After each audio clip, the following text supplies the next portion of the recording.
I wanted to shoot this video because I'm in the midst of doing something really cool based on an article that I read off Medium yesterday, or 2 days ago. And it was called How to Chart a New Course for Your Life with 3 Simple Diagrams. So I'll post a link for the article beneath the video. But the first graph that this had me do is called, it's a Japanese term, Ikigai, I think it is. And it's kind of like a Venn diagram. So what you do is 4 circles that overlap, and the one is what you love, the other one is what the world needs, the other one is what you can be paid for, and the 4th circle represents what you're good at. So it encompasses your passion, your mission, your vocation, and your profession. So I did mine. I don't know if you can really see all that, but it was such an eye-opener.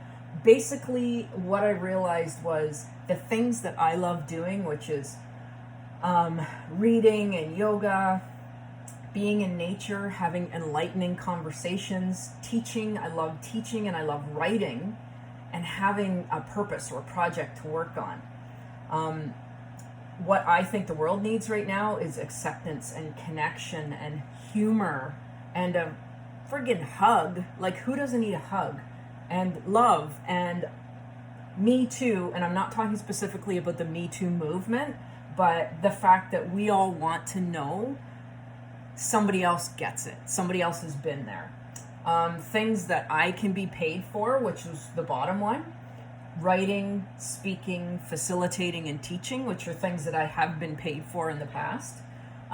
Things that I'm good at on this side are writing, vulnerability. I have no problem talking about my crap, and I do it often, probably to the point where people are getting sick of it, but I think it's important to share, again, so that people know they're not alone. Research and getting back up are 2 more things that I put on my board that I feel like I'm good at, because I've been down a lot and I've gotten back up a lot. The idea being looking at where you're spending your time, because if you think of it like 4 plates that are all in balance, if you're spending too much time in one area or the other, something is going to be off balance. So you want to look at where you're spending most of your time. So for me, this is so ironic, this blew my mind when I figured it out. I am spending all of my time doing what I love, which sounds awesome, right? Like, you probably think, you got it made then, like, you got it all figured out. Here's the kicker. I'm spending all my time doing things that I love, but I'm not doing anything with them. I'm not sharing them. Between the whole COVID thing and this move to marathon, this huge relocation, I kind of shelved everything I was doing. So I'm still doing the things that I love, but I'm not doing anything with that. I haven't been teaching. I haven't been sharing, other than the odd video. I haven't been writing. Like, I'm not, as I wrote over here, I'm doing what I love, but I'm not doing anything with it. And what I discovered is it's empty without service. You can't really see where I'm pointing, but you can have your life filled with things you love, like I am right now. I've got the freedom to go do whatever I want. I can go walk in the bush every day if I want. I can go sit by the water. I can meditate to my heart's content. But if I'm not using those things to serve and to help other people, it's empty.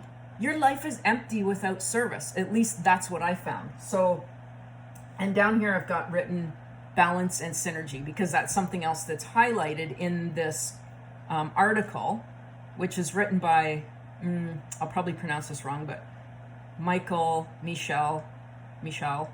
Korzanak. But again, I'll post a link below. But what he points out is that you have to have balance and synergy. So the things that you love doing and the things that you're good at and that you want to do, are they in balance? Can you connect them somehow? Is there synergy Is there synergy between the things that you love and the things that you want to do and can get paid for? And is there balance between these four areas? So what I found was that, so in the center is your Ikigai, if that's how it's pronounced, the ideal balance of all of them. What I found was I'm up in the top. I'm predominantly in the passion mission area. I'm doing what I love and I understand what the world needs, but I wasn't putting it out there. And it was just such an eye-opener. I just sat back and looked at it after I finished it. I was so stunned by what this revealed to me. And then over on the other side, I've kind of broken down the ends with the means, which is what's recommended in the article I wrote. Look at your visions and values, which for me were connection and presence, humor, acceptance, vulnerability, and the means or activities by which I can facilitate those things. So it's teaching, writing, videos, and speaking. So then you bring this together for your ideal lifestyle. What can you use? What can you focus on? And what is it you want to be doing? So I take these elements again and I combine them together. And a lot of it came back to taking what I'm already doing, but just sharing it, like having an outlet, being a vehicle for all of this information and knowledge. And then I came up with transition steps. So how do I get from up here to like incorporate more of down here and be more balanced? So I came up with picking a topic to blog on, creating a video to expand on the blog, and then maybe at some point teaching it. And I've kind of just sidetracked all that and skipped right to everything all in one, which is what I'm doing right now, I was just totally inspired to do this because I was so excited about it. So that is the Ikigai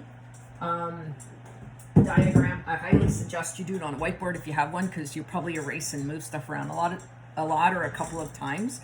But anyway, this is like a 7-minute video, and I don't like to bore people. It's an introvert thing. You don't like to impose on people. So what I'm going to do is, if you like this, if you think it's cool, you want to hear more, let me know, and I'll post another video with the next exercise I'm doing, which is time. It's got to do with time management, and it's called the pie chart of time, because I have all of these things I'm super excited about doing, like reading and writing and journaling and meditating and all the things I'm already doing. But what I want to do in order to bring what I learned from my Ikigai thing is how to manage my time in order to reach that goal that I've identified for myself. So the pie chart of time is the next one I'm going to do.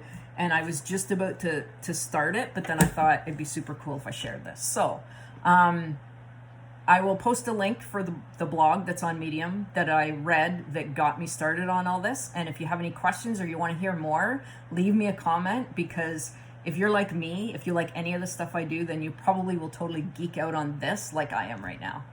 Okay? Have an awesome Friday.